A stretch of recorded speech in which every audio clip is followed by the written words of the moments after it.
오늘 이 오후 예배 시간까지 나오신 여러분들에게 하나님의 은혜의 갑절이나 더하시기를 축복합니다. 여러분의 마음이, 여러분의 생각이, 여러분의 감각과 지각이 하나님의 말씀을 이해할 만한 큰 은혜의 샘터가 되기를 축복하고요, 또 하나님의 말씀이 여러분 삶 가운데 성취되기를 축복합니다. 자, 우리가 지금 느헤미야를 계속 이제 보고 있는데요, 이게 참 사는 게 그래요. 우리가 하나님 말씀 따라 은혜 받고 하나님께서 우리에게 베푸신 꿈과 비전을 따라가면, 아유, 하나님도 너무하지요. 한 번만 좀, 한 곡이 두 곡에만 있어도 조금 힘든데요, 어떻게 이렇게 고개가 많고 험난하고 어려운지요. 이제 또 공격을 해옵니다.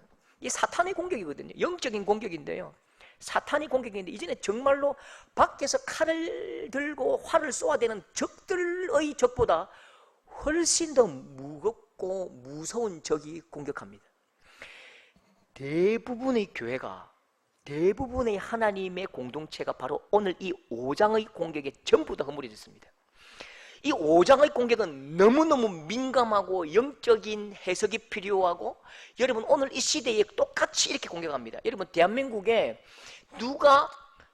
사회에 누가 교회를 문을 닫으라고 않으면 예배드리면 죽인다고 하겠습니까? 그러나 그런 외부적인 적이 없더라도 우리는 반드시 오늘 이 공격으로 이 땅의 모든 교회들이 허물어졌고, 우리도 이게 가장 위험합니다. 보십시오, 1절에 백성이 그 안내와 함께 크게 부르짖어 그 형제 유다 사람을 원망하는데, 지금 백성들이 몰려와서 그의 아내와 함께, 나만 온 게 아니고요, 나만 막 월급 내놔라 그렇게 혼자 온 게 아니고 이미 내 아내와 함께 왔다는 거, 온 가족이 함께 왔다는 거죠.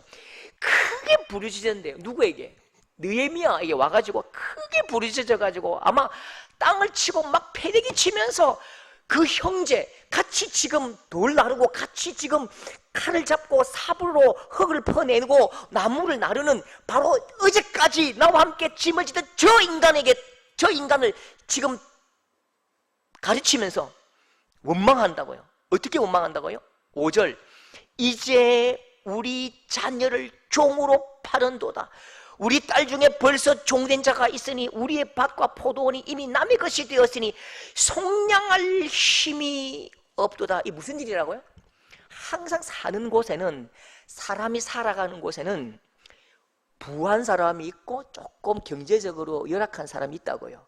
흉년이 오니까 어쩔 수 없어서 내 옆에 있는 사람에게 양식을 꿉니다. 내 옆에 있는 사람에게 돈을 빌리는 거지요.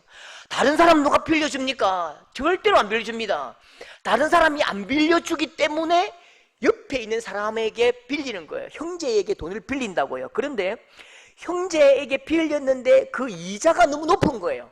그 이자를 갚다가 못 갚으니까 내가 가지고 있는 땅하고 논하고 전부 다 갖다 바치는 거죠. 땅하고 논하고 다 갖다 바치니까 생산 수단이 없어지니까 또 어떻게 합니까? 굶어 죽을 수 없잖아요. 내 딸을 바친다고요. 내 딸을 이 친구에게, 내 형제에게 종으로 내준다고요. 그러니까 지금 내가 가지고 있는 포도밭도 밭도 논도 없고, 이 지금 그 아내와 함께 크게 부르짖었단 말이 무슨 말입니까? 내 자녀는 없는 거예요. 없어서 없는 게 아니라 이미 내 형제에게 종으로 팔려갔다고요. 보십시오, 이런 자들과 내가 어제까지 같이 삽을 가지고 땅을 파고 하나님 나라를 꿈꾸었지만, 하나님의 역사하심과 하나님의 은혜를 같이 꿈꾸었던 똑같은 꿈을 꾼 이 사람이 내 밭도 가져가고 내 논도 가져가고 내 딸을 종으로 삼고 내 아들을 팔아먹어버리는, 이건 나와 친구입니까? 형제입니까? 어제까지 형제였다고. 오늘은요, 차라리 밖에 있는 그 사람들이 친구지요. 밖에 있는 나를 칼로 참으로 나오라고, 나오면 살려준다고 말하는 세겜과 게셈과 도비야가 차라리 친구일 망정, 여기에 있는 형제, 어제까지 형제였던 유다 사람들, 이 사람이 이제 원수가 돼버리는 거죠. 여러분, 일제심리학계 시대에 우리 사회 구조가 왜 그렇게 친일파들이, 많은 사람들이 일본에게 협력한 줄 아십니까? 사회 구조가 있다고요. 내가 조선시대 대대로 노예인 거예요. 내가 조선시대 대대로 구한말에 노예고 학대당하고 다 뺏기고 내 자식 내 아내 다 팔려갔는데 내가 고종이 왕이면 어떻고 순종이 왕이면 어떻고 일본 데라우츠가 왕이면 어때요? 이등박문이 왕이면 어때요? 차라리 일본에게 잘 보이면 내가 종으로 이게 노예 생활 그만두고 내가 일본 경찰 이 차고요. 이게 완장 차고 내가 대장질 할 수 있으니까 내가 그냥 일본으로 붙어버리는 거예요. 이 사회 구조의 문제입니다. 사회 구조적 문제를 해결하지 못하면 이건 이 공동체가 망하는 거지요. 하나님의 나라 풀 뜯어먹는 소리 하고 있네. 하나님의 나라라고 내 오늘 밤에 나 딱 죽인다. 자기 같이 노동하고 힘을 같이 모아서 하나님의 나라를 꿈꾸던 이게 더 미운 거예요. 차라리 밖에 있는 적은 원래 적군이니까 나에게 화를 쏘아도 그건 이해된다고. 원래 적이니까요. 근데 어제까지 나를 형제님 하던 이 인간이 나에게 이렇게 할 때는 내가 견딜 수가 없는 거지요. 그래서 막 분노하면서 내가 진짜 막 죽을 만큼 고통스럽다고 그 아내와 함께 땅을 치면서 통곡하면서 느헤미야에게 나오는 거죠. 느헤미야가 가만히 듣더니 느헤미야도 폭발해 버립니다. 느헤미야가 막 분노한다고요. 그 아픔을 그대로 받습니다. 이 참 지도자가 대단한 것 같아요. 그 아픔을 자기는 총독이고 제일 높은 자리인데 그 백성들의 그 마음을 그대로 받는다고요. 자, 6절 보십시다. 6절 다 같이 시작. 내가 백성의 부르짖음과 이런 말을 듣고 크게 노하였으나 깊이 생각하고 귀족들과 민장들을 꾸짖어. 자, 가장 위험하고 가장 심각한 일이 우리 속에서 일어났습니다. 사단이 계속해서 공격하는데 이 교회를 분열시키고 마음을 허물어 버리지요. 어제까지 예배드린, 어제까지 하나님의 이야기를 했던 그 형제가 적이 되고 원수가 되는 것이죠. 여러분, 교회는 한 몸입니다. 몸이 찢겨지고 몸이 흩어지고 몸이 갈기갈기 찢겨져 흩어질 이 위기가 온 거지요. 여러분, 밖에서 공격하면 우리는 안으로 딱 모여들거든요. 밖에서 공격하면 우리는 안으로 모여들고 우리가 서로 사랑하고 깊이 붙들고 단결하면서 우리가 강해집니다. 근데 안에서 폭발해버리고 안에서 찢겨지면 이건 어느 누구도 감당할 수가 없는 거죠. 예수님의 마지막 기도 아십니까 혹시? 예수님께서 하늘로 올라가시기 전에, 예수님께서 십자가 딱 가시기 전에 마지막으로 이 제자들을 불러 모아놓고 간절하게 기도합니다. 예수님께서 마지막으로 간절하게 기도하신 내용을 혹시 기억하시는 분 계십니까? 서로 사랑하라. 예. 한번 볼까요? 요한복음 17장 11절 다 같이 시작. 나는 아버지께로 가옵나니.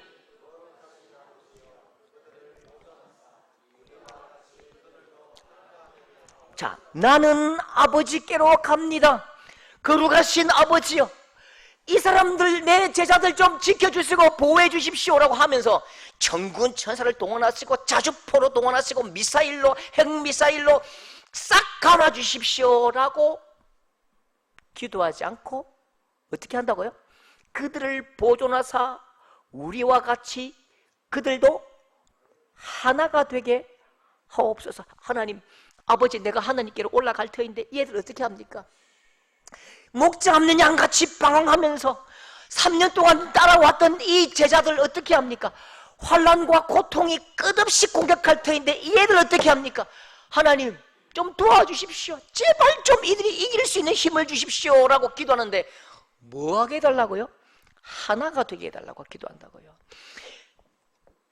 힘으로 싸운다면 전투기나 자주포를 달라고 했겠지요.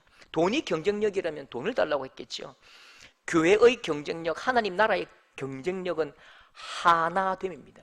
하나됨이기 때문에 이 하나됨만 있다면 버틸 수 있고 이길 수 있기 때문에 하나됨을 이야기하는 거죠. 여러분, 하나됨 이건요 구호나 약속으로 되는 게 아닙니다. 어떻게 하나가 되죠? 예전에도 샴 쌍둥이가 태어났던 것 같아요. 예전 그 1000년, 2000년 고대 문헌에 보면 머리가 둘인 쌍둥이가 태어나는데 항상 궁금했던 것 같아요. 얘들은 한 사람인가 두 사람인가? 그래서 현인들에게 얘는 한 사람입니까 두 사람입니까? 그렇게 물을 때에 머리를 때려보라, 한쪽에 머리를 때려보라. 머리를 때릴 때에 둘 다 아야라고 하면 한 사람이다. 한 머리를 때릴 때에 하나는 아야 하는데 하나는 한 머리는 웃고 있으면 그건 두 사람이다. 여러분, 우리가 예수 그리스도의 한 몸이냐 아니냐, 그건 구호로 되는 게 아니라고요. 우리의 어떤 뭐 약속이나 말로 되는 게 아닙니다. 저 형제의 아픔이 나의 아픔일 때 그때 한 몸인 거죠. 저 집사님의 아픔과 고통이 나의 아픔일 때 똑같이 느낄 때에 그게 한 몸이라고요. 그게 한 가족이라고요. 우리 가족, 우리 어머니가 아프면 나도 아프잖아요. 힘들잖아요. 내 아들이 끙끙 앓고 있으면 내가 밤새 잠을 못 자잖아요. 근데 남의 집 아들이 아플 때에는 나는 잘 잔다고요. 남이기 때문에 그렇지요. 저도 좀 반성을 많이 해야 될 것 같아요. 제가 이제 교육자 생활 한 20년, 23살 때부터 했으니까 벌써 한 7년? 제 나이 50이거든요. 물론 그렇게 안 보인다 합니다.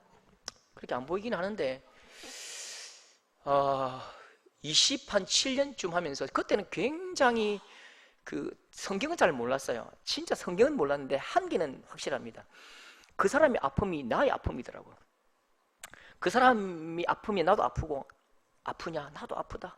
그 성도 돌아가시면 같이 울고 그랬어요. 근데 이 직업적인 목사가 되니까요, 이 초상이 나고 돌아가셔도 하나도 그냥 직업적으로 설교한다고. 직업적으로 아무런 마음에 감동이나 감정이 없는 거죠. 정서가 죽어버린 거죠. 이게 직업적 이 목사가 되는 거죠. 감정과 감각이 없이 그냥 무감각한 이 목사가 된다는 것은 이 가족이 아닌 거죠. 점점점 이게 직업이 돼버려. 이게 목사의 위기입니다. 제가 오래전에 한 10년쯤 전에 그 온천교회, 지금은 장로님이신데 부산에 그 집사님일 때의 이야기를 간증을 듣고 제가 굉장히 회개했습니다. 그분이 뭐 신앙생활 잘했지요. 그 사업을 하다가 부도가 나버렸습니다. 부도가 나니까 경제사범이 돼버린 거예요. 경제사범이 되면서 이제 구속이 딱 들어오는데 마지막으로 이제 집사님이 갈 데가 없잖아요. 마지막으로 경찰이 딱 잡으러 오잖아요. 집에 오면 바로 체포되니까 두렵잖아요. 사실 경찰이 나를 잡으러 오면 얼마나 두려운지 아십니까? 경제사범이 되니까요. 막 감옥에 바로 구속돼 버리니까 엄청나게 두려우니까 마지막으로 이 부들부들 떨면서 교회 주차장으로 들어온 거예요. 교회 주차장으로 들어왔는데 이 감당할 수 없는 무섭다고. 실제 경찰 잡히는 거 굉장히 무섭습니다. 바로 구속되고 구치소 가고 이 수위 입는 건 너무너무 어렵다고요. 진짜 고통스럽습니다. 제가 아는 한 분은 그 대구 구치소 가가지고 그 고통 때문에 스스로 이렇게 목숨을 끊어버리더라고. 그만큼 무섭고 들들들들 떨리니까요. 전화할 데가 없는 거예요. 전화할 데가 없으니까 그 목사님에게, 담임 목사님에게 전화를 했습니다. 막 울면서, 목사님 나이가 40 조금 초반인데도 막 울면서 내가 이런 상황이 됐다고, 우리 회사 부도 났다고, 이 못 갚는다고, 지금 이제 감옥 가야 된다고, 어떻게 목사님 도와달라고 하니까 목사님이 막 뛰어내려오시는 거죠. 잠시 조금만 기다리라고, 조금만 기다리시면서 막 어떻게 가가지고 이 돈을 한 다발, 그때 당시 200만 원을 딱 만원짜리 넣어가지고 그 손에 들고 들들들들 떠는 그 손을 붙들고 통곡을 하더래요. 하나님, 우리 김 집사가 뭐 잘못했는데 이렇게 하십니까? 하나님 좀 도와달라고 눈물로 통곡하면서 울고, 그렇게 200만 원을 딱 주면서 도망가라고.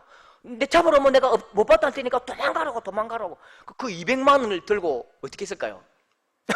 이 집사님 그때까지는 막 두려워 들들들 떨리더래요. 근데 200만 원을 딱, 목사님이 주신 200만 원과 눈물을 들고 당당하게 경찰서 가가지고 딱 체포되고 감옥 정확하게 살고 재판받고 6개월 받고 나오면서 그때 그분의 이제 말씀이 간증이에요. 우리 목사님이 진짜 하나님의 사람이요, 우리 목사님께서 선포하신 하나님 말씀이 진짜 하나님의 말씀이요, 그 아버지 같은 하나님의 은혜를 그때 알았대요. 그때 알았다고. 그때 분명히 느꼈다니까요. 이 아픔이 하나가 되면 가족이 되는 것입니다. 자꾸 우리는 말로 가르치려 하거든요. 말로 자꾸 가르치려 한다고요. 우리 가족들에게도, 자녀들에게도 자꾸 막 입 바른 소리만 하는 거예요. 입 바른 소리만 자꾸 하니까 이게 막 잔소리밖에 안 들리는 거지요. 여러분, 삶으로 가르친 것만 남는 것입니다. 신앙은 삶으로 가르치는 것입니다. 말은 아무것도 아니라니까요. 말로는요, 저도 집사님에게 별 따줄게, 횟수가 별도 따주고 달도 따주고 세상 좋은 것 다 나도 다 말로는 그래 해요. 진짜 내 말을 삶으로 가르쳐야만 그게 진짜 가르침이 되고 흘러가고 젖어든다니까요. 여러분 삶 가운데 진실로 말로 가르칠 수 있는 여러분 될 수 있기를 축복합니다. 그리고 하나됨을 위해서 헌신하고 내어놓고 내려놓고 그 사람이 아픔이 나의 아픔이 되도록, 마치 한센시 병처럼 이 신경세포가 다 썩어 문드러져서 아픔을 느끼지 못하고 내 형제 자매가 고통당하고 죽을 지경인데 아무런 나와 관계없는 이 썩어진 자와 같이 되지 말게 하시고, 하나님 영적인 촉감, 영적인 민감함과 촉감을 하나님 살려주셔서 저 형제의 아픔이 나의 아픔이 되고 저 형제의 슬픔이 내 통곡이 되게 하소서. 여러분, 그래야만 교회가 되는 것입니다. 여러분, 그런 복이 여러분 삶 가운데, 여러분 신앙생활 가운데 꼭 회복될 수 있기를 축복합니다. 여러분, 그 국회나 뭐 대통령이나 총회장이나 뭐 노회장이나 나와서 연설하는 사람들이 절대로 빠지지 않는 단어가 있습니다. 두 글자. 개혁입니다. 개혁. 항상 개혁한대요. 이대로는 안 된대요. 이대로는 안 된다. 개혁하자. 개혁하자. 과거는 전부 잘못되었고, 그래서 자기가 대통령이 되고 국회의원이 되고 내가 총회장이 되면 개혁하겠습니다. 개혁하겠습니다. 제가 수많은 이야기 연설 속에 내가 개혁이라는 단어가 빠지는 것 한 번도 못 봤습니다. 나는 수구 꼴통 보수요라는 사람 한 번도 못 봤습니다. 무조건 개혁한 한대요. 그런데 개혁을 외치던 그 사람이 대통령도 되고 국회의원도 되고 교회 총회장도 되고 노회장도 되었거든요. 근데 한 번도 저는 개혁이 되는 꼴을 본 일이 없습니다. 왜 그럴까요? 근본적인 이유는요, 항상 개혁의 대상에서 자기는 빠지거든요. 내 빼고 개혁입니다. 나는 개혁의 대상이 아니에요. 나는 수리의 대상도 아니고, 나는 새롭게 되는 대상도 아니고, 나는 옳대요. 그리고 너와 그 나와의 모든 것이 다 개혁하려고 하니까요, 이게 싸움이 나고, 개혁을 말하는 사람 곁에는 항상 분쟁과 고통이 오고 시끄럽고 속상하고 답답한 일만 생긴다고요. 여러분, 진짜 개혁을 외치는 사람은요, 개혁합시다 말하지 않아도 돼요. 개혁을 외치는 사람은 딱 한 개만 하면 됩니다. 뭘 하면 되죠? 내가 제일 손해보면 됩니다. 내가 제일 손해보는 사람이 되면 자동으로, 내가 말로 개혁합시다 하지 않아도 자동으로 바뀌고 고쳐지고 새롭게 된다고요. 자, 보십시오. 오늘 민족끼리 고리대금업을 하고 인신매매를 하고 토지 담보 문제, 이건 1, 2년 된 문제가 아닙니다.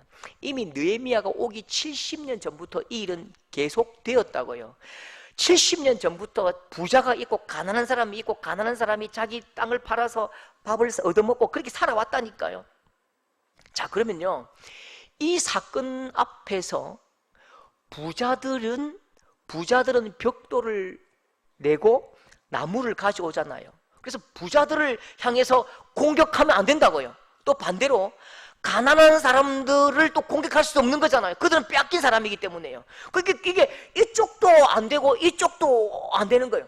이쪽 편에 들어서서 이쪽을 혼낼 수도 없고 이쪽을 편을 들 수도 없는 거지요. 그래서 이쪽 편도 들 수 없고 저쪽 편도 들 수 없을 때에 어떻게 합니까? 6절. 자, 보십시오. 내가 백성의 부르짖음과 이런 말을 듣고 크게 노하였지요. 그 다음에 7절 다 같이 시작. 자, 저 말씀에서 여러분 제일 중요한 단어가 뭘까요? 여러분들은 뒤에 말이 중요한 것 같죠? 귀족들과 민장들을 꾸짖어. 그것 아닙니다. 훨씬 더 중요한 건 앞에 단어입니다. 깊이 생각하고 옵니다.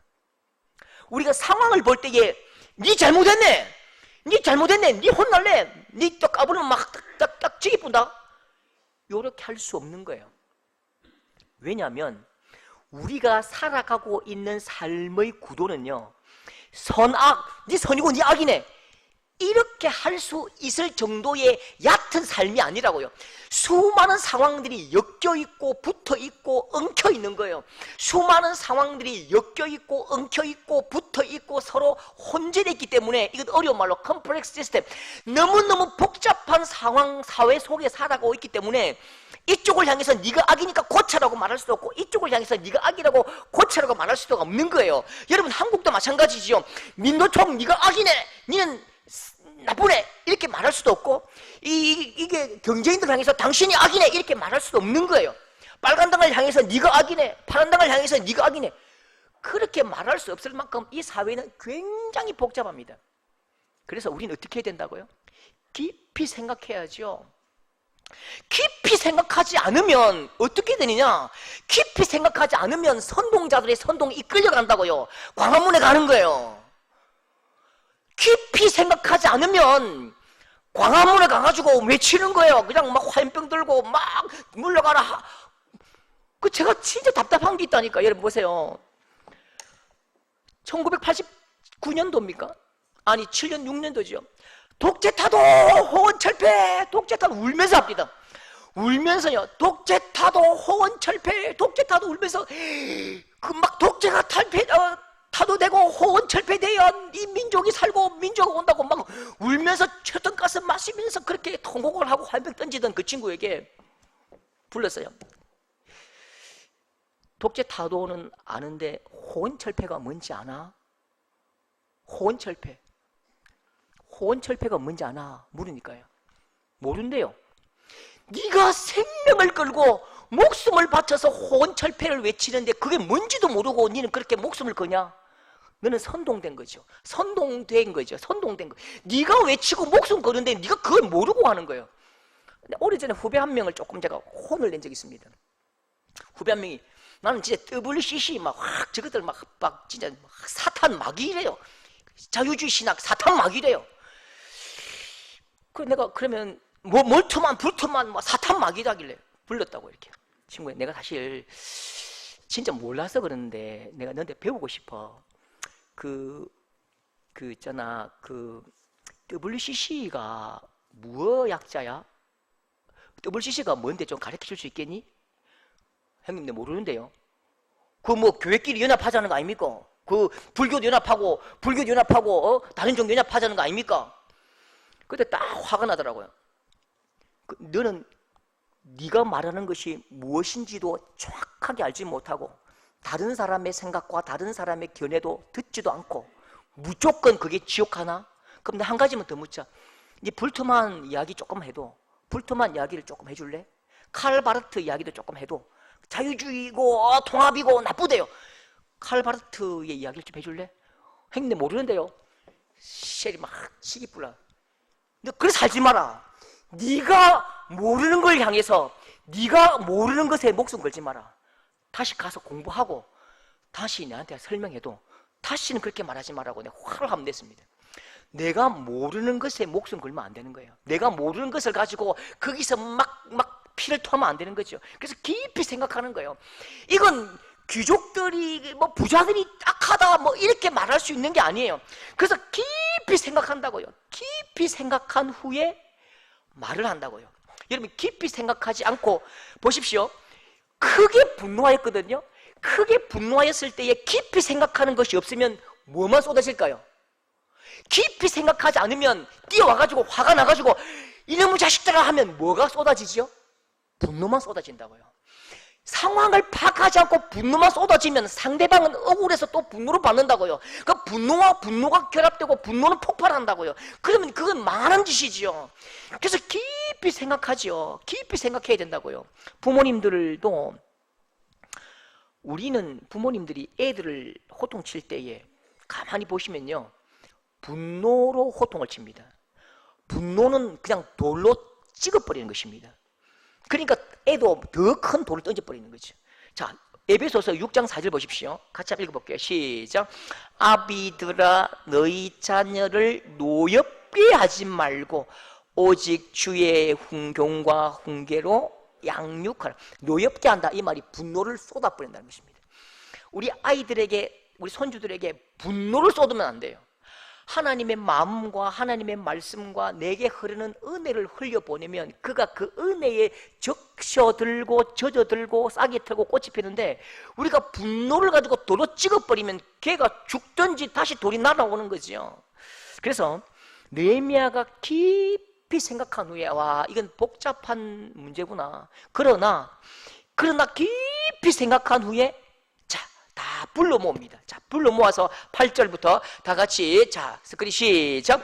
이방인의 손에 팔린 우리 형제 유다 사람들을 우리의 힘을 다하여 도로 찾았거늘 너희는 너희 형제를 더구나 우리의 손에 팔리게 하겠느냐. 9절 시작. 너희의 소행이 좋지 못하도다. 우리의 대적 이방 사람의 비방을 생각하고 우리 하나님을 경외하는 가운데 행할 것이 아니냐. 자, 뭐라고 한다고요? 우리가 분노를 쏟으면요, 그냥 정리가 안 돼요. 화를 내면 이게 정리가 안 되고 화만 앞에 나간다니까요. 깊이 생각하니까 정리를 하는데, 이방인의 손에 팔린 형제를 우리가 하나님의 은혜로 구해왔잖아. 근데 우리끼리 팔면 어떻게 하냐. 우리 이렇게 하면 안 되는 거야. 이방 대적들이 얼마나 우리를 조롱하겠느냐. 하나님을 경외하는 가운데 하나하나 우리가 행해야 돼. 고람되고 하나님 앞에서 우리가 행해야 된다고. 하나님 앞에서 너의 행동을 한번 달아보라. 그렇게 이야기합니다. 자, 이 말을 다 모아서 낯빛 하나 변하지 않고 당당하게 말할 수 있는 이 느헤미야가 대단하기는 대단합니다. 그죠? 그런데요, 사실 더 대단한 사람들이 있습니다. 누굴까요? 더 대단한 사람들은요, 이 말을 듣고 있는 사람들입니다. 자, 이 꾸중을 받은 유대인 지도자들의 반응을 보십시오. 13절 다 같이, 자, 시작. 회중이 다 아멘 하고 여호와를 찬송하고 백성들이 그 말한 대로 행하였느니라. 자, 여러분, 이게 할렐루야, 여러분 복 받으시길 축복합니다, 아멘 하기는 쉬워요. 왜요? 복 받으라고 하니까.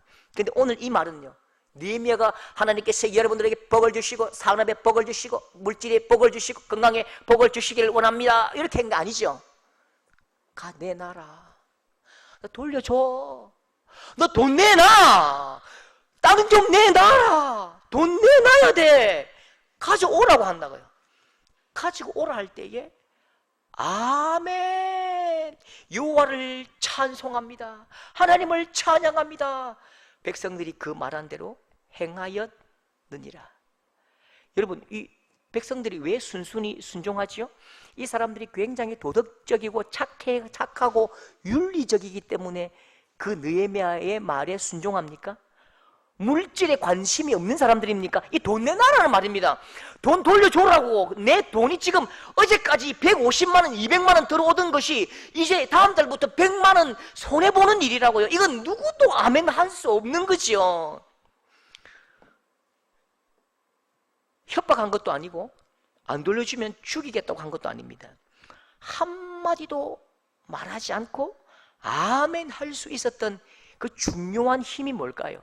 이 사람들이 도덕적이기 때문에 그거 아닙니다. 자, 10절입니다. 10절. 이것 때문에, 이 일 때문에 그 사람들이 할 말 없이 그냥 손들고 항복한다니까요. 다 같이 10절 시작. 나와 내 형제와 종자들도 역시 돈과 양식을 백성에게 구워 주었거니와 우리가 그 이자 받기를 그치자. 어떻게 했다고요? 느헤미야도, 느헤미야 형제, 동생도, 느헤미야 부하, 오른쪽 부하, 왼쪽 부하도 조금 월급 받고 돈이 많으니까 다 구워준 거예요. 우리도 받았다고. 우리도 이자 받아 먹었다고. 우리도 이자를 받아 먹었는데 저 사람들이 저렇게 어렵고 고통당하는 줄 몰랐다고요. 그러니까 이자를 제일 많이 받는 내가, 제일 많이 받던 내가 안 받을게. 우리 같이 안 받을게. 우리 받지 말고, 니도 받지 말고, 우리 형님도 받지 말고, 우리 동생도 받지 말고, 내 오른쪽 부하, 왼쪽 부하 아무도 이제 안 받을 거야. 우리 다 같이 받지 말자. 내가 먼저 안 받을게. 내가 먼저 포기하고, 내가 먼저 내려놓고, 가장 개혁의 대상은 나라고 이야기한다고요. 내가 먼저 안 받을 테니까 좀 따라와라. 여러분, 목이 터져라 외치고 두 주먹 불 끈지고 외쳐도 여러분 그 속에 바로 개혁해야 할 대상이 나가 아니라면 그건 하나도 의미가 없는 것입니다. 여러분, 이 땅의 교회들이, 우리 교회가 이 땅에서 매일 하나님 말씀 개혁 이야기하지만 여러분, 세상 앞에서 우리가 진짜 세상 사람들이 우리를 향해서 조롱하고 부끄럽고 우리를 향해서 비웃는 이유가 뭔지 아십니까? 이 진짜 중요한 이 동영상인데요. 한번 봅시다. 이게 보세요. 큐해 보세요.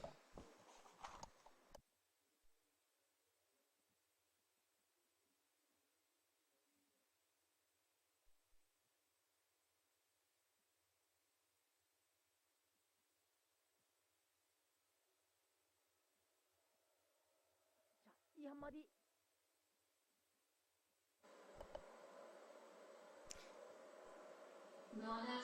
이야,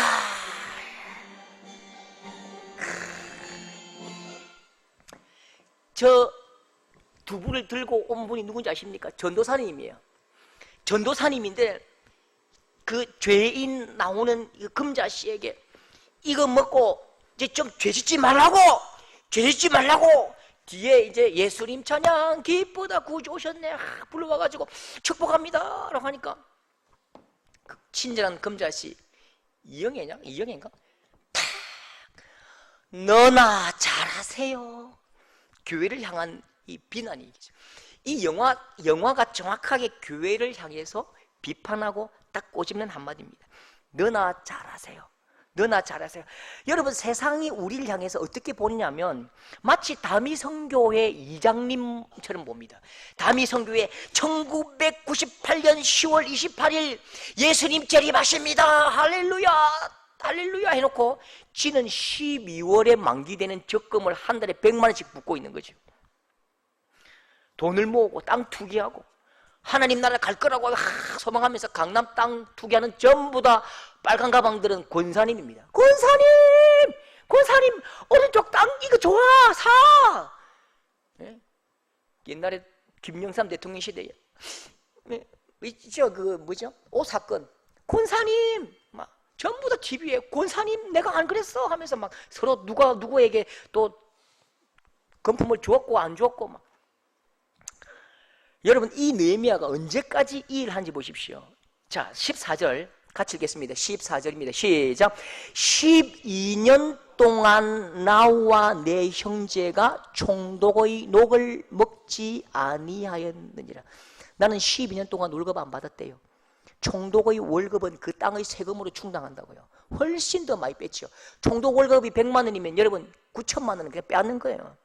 다른 총독들은요, 판공비로 지방세 43개를 걷습니다. 그거 안 받는 거예요. 나는 땅도 안 사요. 땅도 안 샀습니다. 내 참모들도 죽도록 일했지만 월급을 받지 않고 그렇게 12년을 버텼다고요. 최근에 그 은퇴하신 목사님들을 볼 때마다 저 창원, 마산, 부산 후배들에게 조금 부끄럽기도 하고 조금 힘든 면이 있습니다. 그 창원 모교회 집사님 후배가요, 참 부끄럽던데요. 저한테 형님, 내가 목사님이 강단에서 설교하신 모든 말씀을 다 믿습니다. 하나님의 말씀을 믿어요. 그런데 목사님의 말씀 중에 절대로 안 믿는 말이 있습니다. 그게 뭐냐면 물질을 의지하지 말라, 하나님을 의지하라. 이 말은 안 믿는데요. 왜냐하면 은퇴할 때에 엄청난 부작용, 또 교회에 빚을 얻어서 16억을 달라고 하면서 막 싸움이 붙어버린 거죠. 교회가 난리가 난 거죠. 그러면서 그렇게 하는 말이 저에게, 형님, 사람은 약할 수 있잖아요. 그런데 약하면, 부족하면 말을 안 하면 안 믿대요. 강단에서 목사님이 못하는 거면 그만 안 하면 안 믿대요. 근데 진짜 미운 게 뭔지 아십니까? 30년 동안 강단에서 설교하면서 물질 의지하지 마라, 하나님께서 채우신다 해놓고 자기는 은퇴 70살 하면서 성도들에게 빚 16억 안 내놓으면 은퇴 못한다고. 그건 또 16억이고 부산에 모교에는 6억이고 뭐 모교. 그 내가 참 부끄럽더라고요, 마음이. 그래서 부족하고 못하면 말을 안 하면 되는데 강단에서 막 팔을 부들부들 떨면서 말하면서 마지막 1개월에는 모든 30년 세월의 말씀을 뒤엎어버리더래요. 그래서 목사님의 모든 설교가 하나님 말씀인 줄 믿지만 내가 하나는 안 믿습니다. 돈 좋아하면 망한다. 모든 물질을 좋아하는 것이 만악의 근원이다. 그건 아닌 것 같아. 그건 하나님 말씀이 아닌 것 같아. 왜냐하면 목사님이 그렇게 안 사니까. 2차 대전에요, 영국하고 독일이 엄청 싸웁니다. 영국이 계속 밀립니다. 영국이 끝없이 밀리거든요. 영국이 그냥 싸우면 패하고 싸우면 독일 히틀러한테 짓밟힌다고요. 근데 어떤 한순간부터 이 영국인들의 마음에 이글이글 불탑니다. 영국인들의 마음에 막 불같이 불타오르는 거예요. 막 뜨겁게 달려가고 힘을 다해서 아들, 딸 막 밀어붙인다고요. 어떤 한 장면을 본 거예요. 비행기를 타고 있는 한 사람을 보았다니까. 누굴까요? 여왕의 아들이 비행기를 몰고 독일 상공, 그 독일 군대와 전쟁하는 그 모습 하나를 보면서 모든 영국 청년들이 여왕의 아들도 전쟁에 참여한다. 여왕의 아들도 독일군과 싸운다. 우리도 싸우자 함께 그냥 같이 죽도록 밀어붙인다고요. 여러분, 말은 누구나 잘할 수 있지요. 누구나 어떻게 살아야 하는지 다 바른 말 할 수 있습니다. 전부 다 좋은 말 할 수 있다고요. 그런데 그 말로는 절대로 변화시킬 수가 없습니다. 내 말대로 살아내야 내가 구호를 외치지 않아도 소리치지 않아도 자동으로 그냥 살아간다고 모든 사람들이 그렇게 본을 본다고요. 저는 확신합니다. 교회가 살기 위해서 목사가 먼저 희생할 때에 교회가 새로워지는 줄 믿습니다. 네, 이거는 내 마음에 예, 목사가 먼저 희생할 때에 교회가 새로워집니다. 여러분은요? 여러분도 목사가 희생해야 교회가 새로워진다. 그럼 난 죽어보려고 이거.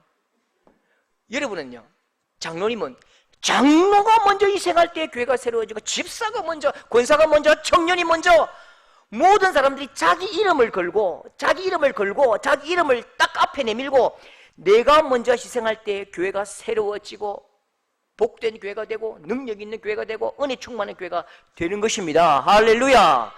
내가 먼저 손해봐야 생명이 구원받고 회복되고 좋아지고 계획이 된다니까요. 여러분, 우리 다 똑똑하거든요. 한번 말 쉽게 보십시오. 무슨 말 못하다가 죽은 뭐 조상이 있는지, 얼마나 말 잘하는지요. 개혁해야 됩니다. 세상은 이래 돼야 되고, 정치는 이래야 되고, 우리 교회는 이래야 되고, 뭐 저래야 되고, 뭐 온갖 좋은 이야기 다 할 수 있어요. 정신 차려야 돼 이렇게 하면서. 그런데 그 말들이 얼마나 웃기고 호황되고 하늘로 사라지는 연기와 같고 안개와 같습니다. 말로 변하는 건 하나도 없습니다. 그 말로 안 변하면 어떻게 변하는데요? 말로 세상이 변하지 않고요, 말로 교회가 변하지 않습니다. 이렇게 돼야 변한다고요. 요한복음 12장 24절 다 같이 시작. 내가 진실로 너희에게 이르노니 한 알의 밀이 땅에 떨어져 죽지 아니하면 한 알 그대로 있고 죽으면 많은 열매를 맺느니라. 아멘. 여러분, 모든 성경이 하나님의 말씀인 건 맞거든요. 그런데 성경에 내가 이르노니 이게 100이라면 내가 진실로 이르노니 200입니다. 그런데 오늘 말씀은 내가 진실로 너희에게 이르노니, 내가 진실로 너희에게 이르노니, 이 말은요, 예수님 말씀 가운데 이건 정말로 천만이다. 다른 하나님 말씀이 100이라면 하나님 말씀 맞아, 똑같지만 이 내가 진실로 너희에게 이르노니, 이 말은 그 권위와 그 참과 그 주님의 마음에 만이고 10만이 담긴 그 말씀입니다. 여러분, 이 말씀이 어쩌면 가장 중요한 말씀입니다. 여러분, 진실로 하나의 밀이 땅에 떨어져 썩어져 죽지 않으면 많은 열매를 맺고 썩지 않으면 하나도 열매가 없는 거죠. 여러분, 진실로 여러분 삶 가운데 하나의 미랄이 되어서 썩어져서 많은 열매를 맺는 여러분 될 수 있기를 축복합니다. 썩어진 여러분의 시신에 꽃이 피고 썩어진 여러분의 그 시신에 많은 열매 맺는 생명이 깃드는 여러분 생명의 모태가 될 수 있기를 주님의 이름으로 축복합니다.